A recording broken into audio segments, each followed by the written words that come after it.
Last November, the pitch Florida Gov. Ron DeSantis would deliver to 2024 Republican primary voters seemed clear. The party performed below expectations in the midterm elections. This was partly due to the nomination of far-right candidates for whom crossover interest was limited. Candidates were often hyped or endorsed by Donald Trump. So that's the angle DeSantis was playing. He wasn't Trump appealing to a subset of Republican voters.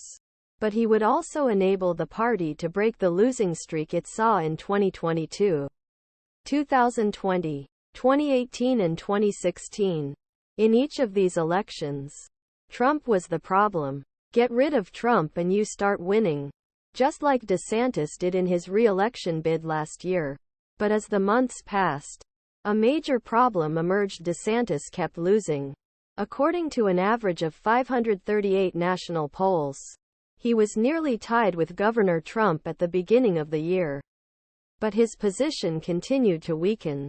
Part of this was a function of Trump returning to active campaigning. Part of this was the former president turning his indictments into a narrative of victimization.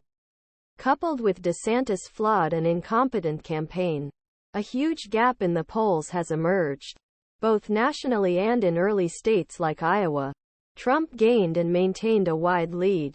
On Monday, DeSantis tried to soft reset his campaign. He appeared at an event with Iowa Gov. Reynolds, who finally confirmed his presidential candidacy after months of anticipation.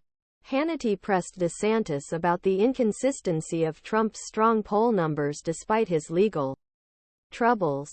If a presidential candidate is impeached 4 times and goes to trial 4 times, you would think defies all conventional political appeal. That every time happens, his poll numbers go up, Hannity said. How do you explain this? Normally, a trailing candidate would be expected to seize the opportunity to belittle his oft-accused opponent.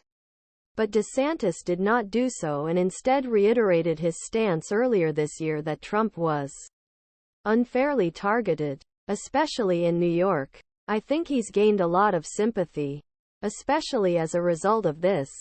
Maybe some of the others as well, DeSantis said. But I think it showed, frankly, how ridiculous the justice system has become when it's in the hands of left-wing politicians and left-wing activists. This answers Hannity's question to some extent, given how reluctant DeSantis and others are to take the indictments seriously. This is the main explanation why Trump remains unharmed by the accusations. It's also an inexplicable argument for DeSantis to make now, with his campaign in dire straits and Iowa looming. But he predicted that Iowa would be the turning point for Hannity.